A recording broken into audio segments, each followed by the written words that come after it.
नाज़रीन, ईरान पर हमला होने जा रहा है। ब्रिटानिया, फ्रांस, जर्मनी, अमेरिका और इजराइल ये मिलकर इस वक्त ईरान पर हमले की प्लानिंग कर रहे हैं। नेटो जो है वो मिलकर ईरान पर हमले की प्लानिंग कर रहा है। और नेतन्याहू का जो दौरा था वाशिंगटन का, उसके जो असल गराजो मकासद हैं, क्योंकि सारी बातें जो वो खुफिया रखी गई थी वो भी अब सामने आना शुरू हो गए हैं। उसका बुनियादी तौर पर मकसद ये था कि दोबारा ईरान पर कैसे हमला करना है, क्या जस्टिफिकेशंस घड़नी है, कैसे दोबारा हमले के लिए जो राह है वो हमवार करनी है।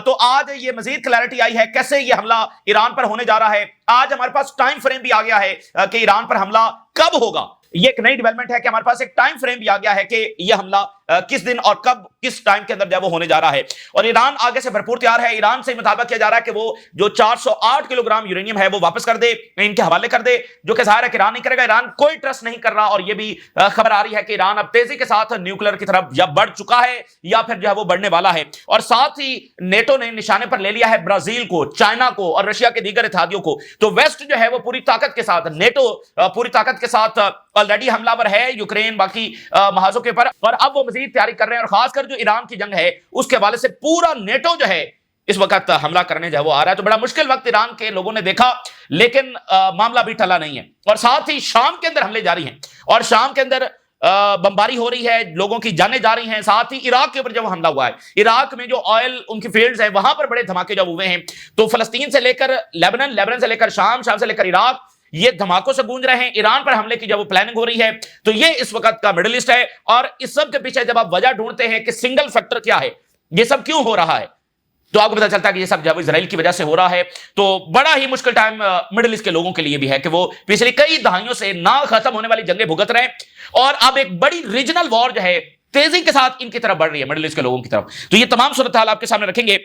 नाज़रीन, जब ईरान का सीज़फायर हुआ तो उसके बाद दो पॉसिबिलिटीज डिस्कस की जाती रही। एक पॉसिबिलिटी यह थी कि अब शायद मामला मुआहदे की तरफ भी जा सकता है, मामला शायद अब मुआहदे की तरफ चला जाए, गजा के सीज़फायर की तरफ चला जाए और ओवरऑल मिडिल ईस्ट में कोई मुआहदा जो है वो तय पा जाए। लेकिन दूसरा रिस्क हमेशा से यह साथ रहा है कि ईरान के ऊपर जो है वो दोबारा हमला होगा। और इसके ज्यादा जो खदशात है वो हम डिस्कस करते रहे कि ईरान की जंग जो है वो दोबारा होगी। आज हमारे पास ये मजीद क्लैरिटी है कि द अटैक इज कमिंग। और जो टाइम फ्रेम सामने आया है नाज़रीन, जो नई डेवलपमेंट है कि अगस्त में यह हमला होने जा रहा है। आज देखिए, एग्जैक्टली तो कोई भी नहीं जानता। जो पिछला हमला हुआ तो उस रात तो एग्जैक्टली कोई नहीं जानता था कि आज ही रात हमला होगा। ईरान तो इस हमले से पीछे अगर आप चले जाएं तो 2 महीने ऐसे गुजर गए थे कि वो हर रात ये अज्यूम करता था कि आज ये हमला हो सकता है। इस तरह से ईरान जो है वो तैयारी कर रहा था। तो वो हमला हुआ। तो अब ये अगस्त के अंदर नाज़रीन ये हमला होने जा रहा है। नाज़रीन, खतरनाक डेवलपमेंट ये सामने आ रही है। और नेतन्याहू और ट्रंप क्या प्लानिंग करते रहे हैं, नेतन्याहू वाशिंगटन जाकर क्या लॉबिंग करता रहा है।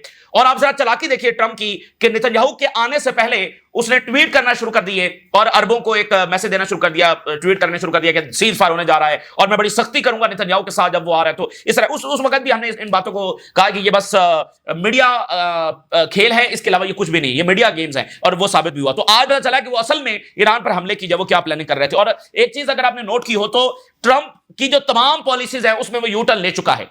वो सुबह कोई बात करता है, शाम को कोई बात करता है, लेकिन एक मामला ऐसा है जिसमें ट्रंप पहले दिन से कंसिस्टेंट है, उसमें उसने कोई यू टर्न नहीं लिया है। और वो मामला इजराइल का है। इजराइल के मामले में, इजराइल को सपोर्ट देने के मामले में वो कंसिस्टेंट है, बल्कि बाइडेन से भी ज्यादा वो साबित हो रहा है इजराइल की सपोर्ट के अंदर। अमेरिकी secretary of State Marco Rubio, France के फॉरेन मिनिस्टर, जर्मनी के फॉरेन मिनिस्टर और बरतानिया के फॉरेन सेक्रेटरी, इनकी आपस में ज्वाइंट कॉल हुई है।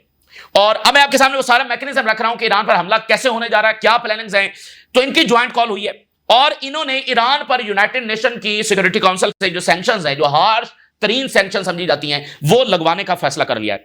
अब देखिए कि इन 4 मुल्कों में 3 तो वो हैं जो वीटो पावर रखती हैं, अमेरिका, बरतानिया और फ्रांस 3 वीटो पावर्स रखती हैं। और जब हम बात करते हैं नेटो की, तो नेटो कौन है भाई? नेटो कौन है? नेटो भी यही 4 ममालिक है, अमेरिका, बरतानिया, फ्रांस, जर्मनी, यही तो नेटो है। और जब हम बात करते हैं वेस्ट की, तो यही तो वेस्ट है।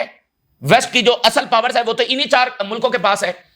तो वेस्ट, तो नेटो, तो ये तमाम बड़ी पावर्स और दुनिया को इत्तेदार और वीटो पावर्स, वो तमाम की तमाम जो है वो ईरान पर जो है वो उन्होंने ऐलान जंग कर दिया है। इन्होंने कहा है कि सिक्योरिटी काउंसिल की हार्श तरीन सैंक्शन जो है वो ईरान के ऊपर लगाई जाएंगी। और खबर यह है कि नेतन्याहू ने दौरे के दौरान ट्रंप को, सेक्रेटरी रूबियो को और विटकॉफ, तीनों को यह कहा कि ये सैंक्शन लगनी चाहिए। इससे पहले खबर यह है कि जो ट्रंप इंतजामिया है वो इन सैंक्शंस के बारे में नहीं सोच रही थी, लेकिन नेतन्याहू ने जाकर उनके कान में बात डाली कि इसके ऊपर सैंक्शन लगाओ। यानी उसने पूरा मैकेनिज्म बताया कि ईरान पर हमला दरअसल करना कैसे।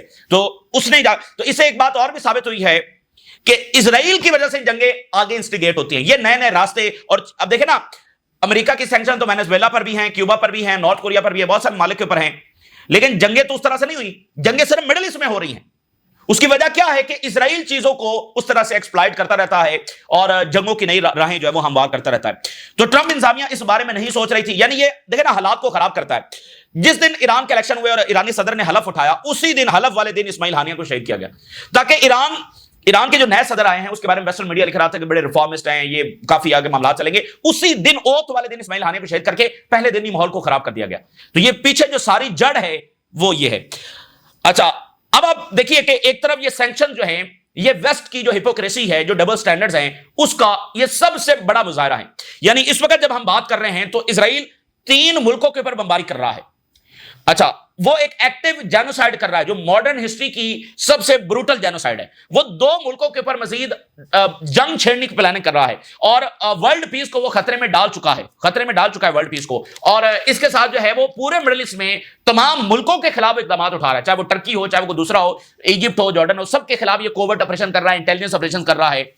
इस सब के बावजूद, हजारों फलस्तीनी औरतों और बच्चों को मारने के बावजूद और दुनिया के सबसे ब्रूटल तरीन क्राइम्स करने के बावजूद, और आर्मी अदालत जो खुद यूरोपियंस की है, वहां से अरेस्ट वारंट्स निकलने के बावजूद इजराइल के ऊपर एक भी सैंक्शन नहीं लगी है। और सैंक्शन किसके ऊपर लगने जा रही है? ईरान के ऊपर लगने जा रही है। वो ईरान जिस पर ब्रूटल तरीन जंग मुसल्लत की गई। ईरान एक आजाद मुल्क है, उस मुल्क के ऊपर बरहरास्त हमला कर दिया गया, उसको इन्वेड किया गया, उसके लोगों को मारा गया, औरतों को मारा गया, बच्चों को मारा गया, हॉस्पिटल्स के ऊपर बमबारी हुई, इवन जेलों के ऊपर बमबारी हुई, उसकी टॉप लीडरशिप को असैसिनेट किया गया, फैमिलीज के सामने जो है वो असैसिनेट किया गया, आर्मी चीफ की जो बेटी है वो इसमें असैसिनेट हुई। ये इजराइल ने ब्रूटल तरीन वॉर क्राइम्स है वो ईरान के अंदर किए, उसके ऊपर जंग मुसल्लत की। तो उल्टा सैंक्शंस भी किसके ऊपर लगने जा रही है? ईरान के ऊपर। यानी ये सारे ममालिक जो हैं, ये या तो चले जाए मार्स के ऊपर, ईरान, वेनेजुएला, फलस्तीन, लेबनान, इनकी इस दुनिया में कोई जगह नहीं है। ये सारे चले जाएं मार्स के ऊपर, क्योंकि इजराइल और वेस्ट के होते हुए इनकी यहां पर कोई जगह नहीं। ये अपना आजादी का सांस नहीं ले सकते। आप जरा इन डबल स्टैंडर्ड्स का जरा अंदाजा कर लें। तो एक बात तो ये हो गई। दूसरी बात ये है कि ये जो सैंक्शंस होती हैं, ये हमला होता है मिलिट्री अटैक से पहले। आप नोट करें, हर मुल्क के ऊपर सैंक्शन लगती हैं। ये सैंक्शंस भी एक तरह का ऐलान जंग होता है। और इस वक्त ईरान पर सैंक्शंस क्यों लगाई जा रही हैं? अच्छा, वो कहते हैं हम पीस के लिए लगा रहे हैं। तो इस वक्त सैंक्शन इसलिए लगाई जा रही हैं कि जो ईरानियन पीपल हैं, उनकी जो इकोनॉमिक कंडीशंस है वो इंतहाई हार्श हो जाए, इंतहाई खराब हो जाए। ऑलरेडी ईरान अमेरिका और वेस्ट की बहुत बड़ी सैंक्शंस भुगत रहा है, तो उसके बावजूद वो आगे बढ़ रहे हैं। तो अब इस तरह के सैंक्शन लगाने का इनका पर्पस ये है कि ईरानियन लोगों की इकोनॉमिक कंडीशंस बहुत हार्श हो जाए और वो अपनी हुकूमत के खिलाफ हो जाएं, हुकूमत का तख्ता उलट दें और फिर आसानी के साथ ये वहां पर जाकर इंटरवीन करें, अमन के नाम के ऊपर इंटरवीन करें और वहां पर खाने जंगी की तरह मामले को ले जाएं और रिसोर्सेज के ऊपर कब्जा कर लें। ये बुनियादी तौर पर जो है वो इनका प्लान है। यानी सैंक्शंस बाकायदा एक हमला है और मिलिट्री अटैक के लिए जवाब है। यानी माहौल को पूरी तरह से खराब किया जा रहा है। पीछे ये मशवरा किसने दिया? पीछे सारी लॉबिंग किसने की? नेतन्याहू ने जाकर की है। अब मैं हेडलाइंस आपके सामने रखने जा रहा हूं। West threatens Iran to face UN sanctions if no deal by reached by August. ओ भाई, कौन सी डील? अब कह रहे हैं कि डील ईरान ने ना की तो हम ये कर देंगे और सैंक्शन लगाएंगे, उसके बाद हमला होगा। ओ भाई, कौन सी डील? ईरान के ऊपर हमला हो चुका है, तुम्हारे बगौल उसका न्यूक्लियर प्रोग्राम डिस्ट्रॉय हो गया है, तो अब कौन सी डील करनी है? और वो ऑलरेडी जब निगोशिएशंस कर रहा था, तो अब कौन सा ट्रस्ट है? वो किस बात के ऊपर एतबार करके डील करे और क्या डील करे? तो ये बिल्कुल वही है जो इराक के साथ हुआ। इराक चीखता रहा, हमारे पास कोई वेपन ऑफ मैस डिस्ट्रक्शन नहीं है। पूरी 90s की दिहाई इराक चीखता रहा है। लिबिया जिसने अपना न्यूक्लियर प्रोग्राम इनके हवाले कर दिया और बड़ी तालियां बजी, अमन अमन अमन हुआ। बाद में लिबिया के साथ क्या हुआ? ये बिल्कुल वही हो रहा है जो सोमालिया सूडान के साथ हुआ, लिबिया के साथ हुआ, शाम के साथ हुआ, इराक के साथ हुआ। अब वो ईरान के साथ यही करने जा रहे हैं। न्यूक्लियर भाई, न्यूक्लियर जो है वो डिस्ट्रॉय भी कर दिया तुम्हारे बकौल, और ईरान न्यूक्लियर नहीं बना रहा, ये IAEA ने कंफर्म किया और वो इंटरनेशनली मॉनिटर्ड प्रोग्राम है और इजराइल खुफिया न्यूक्लियर प्रोग्राम। तो इसकी तो कोई जस्टिफिकेशन है ही नहीं। तो ये सिर्फ एक जवाब है। जब वो न्यूक्लियर को दरमियान में लेकर आएंगे तो वो एक नई जंग होगी। Secretary of State Marco Rubio, France foreign minister, Germany, बर्तानिया हैज एग्रीड, इन्होंने अल्टीमेटम दे दिया है ईरान को अगस्त का कि न्यू न्यूक्लियर एग्रीमेंट जब वो ईरान रीच करे, वो एग्रीमेंट जिससे अमेरिका निकल गया था, अब जनाब एक नया एग्रीमेंट, ठीक है ना। मैंने कहा कि इन सब ममालिक के लिए कोई जगह नहीं है, ये मार्स के ऊपर चले जाएं, इस जगह के ऊपर इनके लिए कोई जगह नहीं है, या फिर रेजिस्ट करना है, क्योंकि इस तरह ये मामला चल नहीं सकता है। अच्छा जी, full reimposition of United Nation की सैंक्शन लगेंगी if no deal is reach.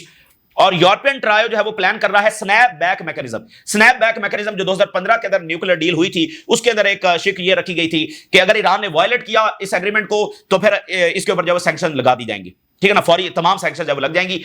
ये स्नैप बैक जो है वो मैकेनिज्म है, इसको वो करने जा रहे हैं। हालांकि इस डील से तो खुद अमेरिका निकल चुका है और खुद वेस्ट के ममालिक ने इसको वायलेट किया है हमेशा, और एनपीटी का मेंबर होते हुए और न्यूक्लियर डील करके भी ईरान की पीसफुल न्यूक्लियर साइट्स के ऊपर हमला हुआ, वेस्ट ने एक कंडेमनेशन भी जारी नहीं की। अब फिर वो कह रहे हैं कि डील, भाई कौन सी डील जो है वो करे, और ऑल यूएन सिक्योरिटी काउंसिल की सैंक्शन जो है वो लग जाएंगी। अच्छा, अब इसमें एक बड़ी इंपॉर्टेंट बात है, ये जो स्नैप बैक मैकेनिज्म है इसको कंप्लीट होने में और सैंक्शंस को इंपोज होने में 30 डेज लगते हैं। 30 डेज का ये प्रोसेस है। तो यूरोप और अमेरिका ये सोच रहे हैं, इसके ऊपर काम कर रहे हैं। अब इसमें मसला यह है कि अक्टूबर के अंदर जो यूनाइटेड नेशन की सिक्योरिटी काउंसिल है जहां से ये सैंक्शन लगनी है, उसकी प्रेसिडेंसी रशिया के पास चली जाएगी, उसके बाद ये सैंक्शन लग नहीं सकती, ये सारा काम हो नहीं सकता। तो ये फिल फॉर करने जा रहे हैं, इसलिए इन्होंने अगस्त की डेडलाइन दे दी है, अगस्त में ही ये सैंक्शन लगाएंगे ताकि वो अक्टूबर से पहले पहले यानी सितंबर के अंदर ही इंपोज हो जाए ईरान के ऊपर। अक्टूबर में चूंकि उसकी प्रेसिडेंसी जो है वो रशिया के पास चली जाएगी और हमला भी अगस्त में ही होगा, ये बात ध्यान में रख ले। अगस्त के अंदर हमले के बहुत ज्यादा खतरात बढ़ गए हैं, क्योंकि मैंने आपको बताया कि ये सैंक्शन दरअसल एक जवाब है माहौल को खराब करने का। और जब यूनाइटेड नेशन सैंक्शन लगाएगा तो इजराइल कहेगा कि देखो देखो ये सैंक्शन लगी है क्योंकि ईरान न्यूक्लियर बना रहा है और सैंक्शन काफी नहीं है, इसलिए अब हमें हमला करना होगा। अच्छा, इसमें जो डेडलाइन उन्होंने दी है उस डेडलाइन में क्या मांगा गया है कि एक तो डील करे, और डील क्या है, उसमें मुकम्मल सरेंडर है, और उसके अंदर जो इनके पास जो यूरेनियम है वो हवाले की जाए, ठीक है ना, वो हवाले की जाए। Post war diplomacy and Israeli pressure, इसमें वो कहते हैं कि ट्रंप एडमिनिस्ट्रेशन के बारे में ये व्यू था, ये एनालिसिस था कि ये शायद अब एस्केलेशन की तरफ नहीं जाएगी, लेकिन अब वो व्यू जो है बदलना शुरू हो गया है क्योंकि वो एस्केलेशन की तरफ जा रही है। और उसकी वजह क्या है? नेतन्याहू ने जो दौरा किया है इसमें इसने व्हाइट हाउस में मुलाकातें की, कांग्रेसमैन के साथ मुलाकातें की, ट्रंप से, सेक्रेटरी रूबियो से, जेडी वैंस से, स्टीव विटकॉफ से, not to obstruct the snap back efforts, और कहा कि स्नैप बैक जो एफर्ट है, ये स्नैप बैक जो सैंक्शंस हैं, इसमें अमेरिका सपोर्ट करे, इसकी तरफ पुश करे। तो पीछे वजह क्या है? नेतन्याहू का दौरा। यूएस स्टांस हार्डन्स, अमेरिका का जो स्टांस है वो और सख्त हुआ है ईरान के ऊपर, और अमेरिका ये कह रहा है कि ये क्रिटिकल लेवरेज है हमारी डिप्लोमेटिक एफर्ट्स के लिए, मतलब वो हम सब अमन के नाम पर कर रहे हैं, हम प्रेशराइज कर रहे हैं इनको पीस के लिए। Trump is highly frustrated by Tehran continued absence from negotiation, Trump बहुत फ्रस्ट्रेटेड हैं कि ईरान नेगोशिएशंस क्यों नहीं कर रहा। ठीक है, अब आप जरा अंदाजा कर लें इस शख्स को जिसके बारे में डॉक्टर्स ने रिपोर्ट दी और जिसके बारे में इसके नेशनल सिक्योरिटी एडवाइजर ने कहा कि ये दुनिया में जंगें छेड़ेगा और इसके टेन्योर में आलमी जंग का खतरा सबसे ज्यादा बढ़ गया है। तो ये इनकी प्लानिंग है, और आगे ईरान कोई ट्रस्ट नहीं कर रहा, एन इरोडेड ट्रस्ट, कोई ट्रस्ट नहीं है ईरान को। Deep mistrust toward both US and Israel following the latest war, इस जंग के बाद तो बिल्कुल उनका एतमाद खत्म हो गया है। और उन्होंने कहा है कि जो यूरेनियम है वो नॉन निगोशिएबल है, और ईरान की जो मिसाइल कैपेबिलिटीज हैं ये नॉन निगोशिएबल है, ये हमारी रेड लाइन है, इसको किसी तौर पर कबूल नहीं करेंगे, इस पर किसी तौर पर सरेंडर नहीं करेंगे। There is no legal basis for the snap back, और अगर स्नैप बैक मैकेनिज्म की बात करें तो उसकी भी कोई लीगल बेसिस नहीं बनती है, क्योंकि ये डील तो इंप्लीमेंट की खुद अमेरिका से विड्रॉ कर गया, और ईरान ने वार्न किया है कि ईरान इसके नतीजे में अगर ये सैंक्शन लगी तो एनपीटी से विड्रॉ कर जाएगा। तो ईरान अपने कैपेसिटी के मुताबिक भरपूर, और देखिए fear is no policy and surrender is no option, ये है ना कोड। तो मतलब आप देखिए, अगर ईरान को अभी तक किसी चीज ने बचाया है तो वो उनके मिसाइलों ने बचाया। अगर ईरान के पास मिसाइल ना होते तो अब तक ईरान लिबिया बन चुका होता। इसके हमले कभी रुकते क्या? लेबनान और शाम में उनकी बमबारी रुक रही है, तो अगर उनके मिसाइल ना होते तो इनके ये कहां सीज फायर के लिए उन्होंने जाना था। तो ये मुनाफकत से भरी दुनिया और वेस्ट की मुनाफकत, और वेस्ट का इजराइल की यानी उसका सबसर्विएंट होना, और वेस्ट का इजराइल के पीछे जब वो बस आंखें बंद करके जब वो चलते चले जाना, ये दुनिया को बड़ी तबाही की तरफ धकेल रहा है। मिडिल ईस्ट में वो अमन की बजाय एस्केलेशन कर रहे हैं, ऐसे अमन होगा। अच्छा, अगली बात सुनिए, अब ट्रंप ने कहा है कि जर्मनी के थ्रू फैसला हो गया है, यूक्रेन को हथियार देने जा रहे हैं। US sends Patriot missile to Ukraine via Germany, और लॉन्ग रेंज मिसाइल की भी बात चल रही है, ऑफेंसिव वेपन्स पैट्रियट, ये थ्रू जर्मनी जाने जा रहे हैं। और उसमें भी ट्रंप की लॉजिक क्या है? मैं तो प्यूटन को प्रेशराइज कर रहा हूं for fire for a deal, ये मैं प्यूटन को प्रेशराइज कर, 40 साल जिस वार्निंग दे के खुद प्यूटन वहां पर मौजूद है, 40 साल से वार्निंग दी कि ये नेटो को इधर एक्सपैंड ना कर, तो करते गए, वो करते गए, अल्टीमेटली प्यूटन को जंग छेड़ना पड़ी। अब कह रहे हैं कि हम असलिया देकर प्रेशराइज करेंगे उस प्यूटन को जो 40 साल से वार्निंग दे रहा है। उसके बाद वो जंग में आया, और जो है वो एग्जिस्टेंशियल वॉर है रशिया की, और ग्राउंड पर फाते है रशिया, वो फाते ना भी हो जहां हमास प्रेशराइज नहीं हुई, वो क्या प्रेशर। तो इसको अमेरिकी एनालिस्ट एक पागलपन कह रहे हैं, ये अमेरिका के द्वारा, तो वहां पर एस्केलेशन हो गई। मिडिल ईस्ट में अब आपके सामने आ गया कि वो यहां पर भी उनकी वो पॉलिसी है जिसको इजराइल ने पुश किया है और एक नई जंग है। अच्छा, जो यूनाइटेड नेशन का सेक्रेटरी जनरल है अभी ट्रंप से मिलकर आया है, उसकी जरा स्टेटमेंट देखिए। Secondary tariff on Russia would impact China, India and Brazil. कह रहा है कि US signal it will punish Russia's key trade partners China, India and Brazil. अब ये सेकेंडरी टैरिफ वही है कि जो रशिया से ट्रेड करेगा, ऑयल खरीदेगा, उसके ऊपर 100% टैरिफ लगेंगे। तो नेटो का सेक्रेटरी जनरल कह रहा है कि हम पुनिश करेंगे चाइना को, ब्राजील को, रशिया के इत्तेहादियों को। ठीक है, यानी अब उस लपेटे में चाइना भी आ चुका है, उस लपेटे में ब्राजील भी आ चुका है। अच्छा, अब ये टैरिफ लगेंगे चाइना और ब्राजील पर, तो वो रशिया से पीछे हट जाएंगे। क्या होगा ईरान पर? ये जो सारा मामला होने जा रहा है, जो चाइना और ब्राजील पर होने जा रहा है, जो रशिया पर होने जा रहा है, ये इनको और मुतहद करेगा और ब्रिक्स को और मजबूर करेगा कि वो तेजी के साथ इकदाम उठाएं, क्योंकि इन मुल्कों के सामने एक ही ऑप्शन है, या सरेंडर और फेस द वॉर। इसके अलावा तीसरा ऑप्शन इनके पास नहीं है। तो ये इसको ब्रिक्स को जो है वो और ज्यादा, और ये देखें ईरान, नॉर्थ कोरिया, रशिया और चाइना इस वजह से ही तो ऑलरेडी करीब आए हैं वेस्ट की, इसी पॉलिसी की वजह, इसी घमंड की वजह से, इसी डबल स्टैंडर्ड्स की वजह से। तो ये ईरान के मामले में जो कुछ हुआ है इंतहाई खतरनाक है, और ये जवाब है हमला करने का। पूरा माहौल बनाया जा रहा है कि ईरान तो वायलेट कर रहा है, इसलिए सैंक्शन लग रही हैं, और फिर किसी टाइम इजराइल और अमेरिका कहेंगे कि ये इनफ नहीं है। अब आप देखें, ये जो ट्रंप बार बार सीजफायर की बात कर रहा है, हर हफ्ते बात कहता है इस हफ्ते सीजफायर हो जाएगा, वो नेतन्याहू की गवर्नमेंट को बचाने की कोशिश कर रहा है, क्योंकि इस मंथ के एंड तक कनीसर जब रिसेशन पर चली जाएगी, फिर नेतन्याहू की गवर्नमेंट गिराई नहीं जा सकती। तो वो सिर्फ इधर अरबों को बेवकूफ बना रहा है, मिडिल ईस्ट के मालिक को बेवकूफ बना रहा है, और ये पता नहीं बनते चले जा रही है, क्या कर रहे हैं। शाम के अंदर आप देखिए, Israeli air strike on Sweida Daraa in southern Syria, और इजरायली डिफेंस मिनिस्टर कह रहा है कि हम अटैक जारी रखेंगे अंटिल जुलानी की जो फोर्सेज हैं दे विड्रॉ फ्रॉम सवेदा। जब तक इसकी फोर्सेज सवेदा से निकल नहीं जाती, हम बमबारी जारी रखेंगे। भाई तुम कौन हो वहां पर बमबारी करने वाले? आप जरा नोट करें ना, इजराइल के पास क्या जस्टिफिकेशन है, क्या जवाब है? वो शाम के लोग हैं, शाम का इलाका है, शाम जाने वो जाने, तुम कौन हो? और सवेदा जो उनका प्रोविंस है, कहता है जब तक दमिश्क की फोर्सेज वहां से नहीं निकलेंगी हम बमबारी जारी रखेंगे। इसका मतलब यह है कि अगर वो वापस निकल जाती है तो सवेदा भी इजराइल का हो गया। तो ये जो मिडिल ईस्ट की रियासतें हैं ना, इसी इल्यूजन का शिकार है। ये इनकी जो पॉलिसी है ना, ये है peace through surrender, peace through surrender. ये इजराइल के सामने सरेंडर करके पीस की उम्मीद रखते हैं। ये इनकी सबसे बड़ी गलतफहमी है, और अभी तक ये इस गलतफहमी का शिकार है। उसका नतीजा शाम भी भुगत रहा है, उसका नतीजा लेबनान भी भुगत रहा है, उसका नतीजा फलस्तीन भी भुगत रहा है। अगर इन्होंने थोड़ी सी आंखें दिखाई होती इजराइल को, थोड़ा सा स्टांस लिया होता, तो ये सारे ममालिक और इजराइल इस तरह से दंदनाता ना फिरता। इतना कोई इजराइल तगड़ा और पावरफुल नहीं है। अगर आप नोट करें तो वो सिर्फ ये बमबारी कर रहा है, एयरफोर्स इस्तेमाल कर रहा है। तो ये जो है ना पीस थ्रू सरेंडर, ये इस पॉलिसी ने बहुत नुकसान पहुंचाया, और ये सब ये जो मिडिल ईस्ट की बड़ी रियासतें हैं ये उसकी जिम्मेदार है। अब आप देखिए, Gulf backed negotiations underway in Syria Sweida to end clashes. अब वो वहां पर मुज़ाकरात हो रहे हैं। भाई कौन से मुज़ाकरात? इजराइल कौन से मुज़ाकरात को मानेगा? इजराइल इनको बराबरी का सत्ता का समझता ही नहीं है। इनको ये बात अभी तक समझ नहीं है। इजराइल यहां पर किसी को बराबरी देने के लिए नहीं आया। जो एग्रीमेंट्स होते हैं वो बराबरी की सदा के ऊपर होते हैं, तो इजराइल इनको बराबरी देने के लिए नहीं आया। वो निगोशिएशन, जिसको वो निगोशिएशन कहता है, वो सरेंडर है। जिसने सरेंडर कर दिया, जैसे जॉर्डन है, इजिप्ट है, उन्होंने सरेंडर किया हुआ है। जॉर्डन की इंटेलिजेंस मुकम्मल इजराइल की सपोर्ट करती है, इजिप्ट की इंटेलिजेंस मुकम्मल इजराइल को सपोर्ट करती है। गजा में जब ये सारा कुछ हो रहा था तो इजिप्ट जो है वो ट्रेड करता रहा है इजराइल के साथ, तो वो सरेंडर है।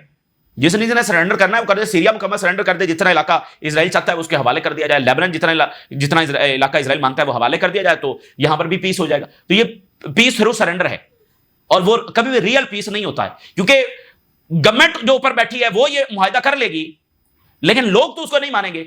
जो मिस्र के सदर हैं, जिन्होंने आकर पहला एग्रीमेंट किया था इजराइल के साथ, उनके साथ क्या असैसिनेट कर दिया गया। तो ये इनको बात समझने की जरूरत है। 4 आर्म्ड ड्रोन जो है वो स्ट्रक किए हैं 3 oil fields in Iraq Kurdistan region. 3 जो इराक के ऑयल फील्ड्स हैं उनके ऊपर अटैक हो गया। अब वो समझ नहीं आ रही कि ये अटैक कहां से हुए, ड्रोन्स आकर हिट कर गए। तो वो ये फलस्तीन से लेबनान, शाम, इराक, ये सारे इस वक्त धमाकों की गूंज में हैं। ईरान पर हमले की प्लानिंग हो रही है। आज तो बिल्कुल यकीन हो गया है कि नेतन्याहू मौजूद है तो हमला ईरान पर होगा, इसके अंदर जब आप कोई दो राय नहीं है।